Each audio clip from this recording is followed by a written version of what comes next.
ఓం నమో భగవతే వాసుదేవాయ. శ్రీ మహావిష్ణువుకి విష్ణు సహస్రనామాలలో సత్య ధర్మ పరాక్రమ అనే నామం ఉంది. సత్యము అంటే పరమాత్మయే, సత్యాన్ని బోధించేవాడు, సత్యమే తనైనవాడు కాబట్టి పరమాత్మని సత్య అన్నారు.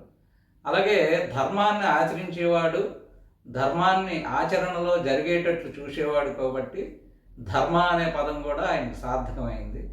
ఇక తన శౌర్య పరాక్రమాలతో ధర్మాన్ని ఆచరణలోకి తెచ్చేటందుకు దుష్ట సంహారం కూడా చేసేవాడు కాబట్టి అతన్ని పరాక్రమ అని కూడా అన్నారు.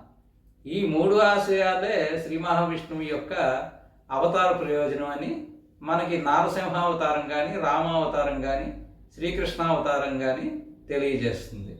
ఈ కారణంగా శ్రీ మహావిష్ణువుని సత్యధర్మ పరాక్రమ అని అన్నారు. స్వస్తి.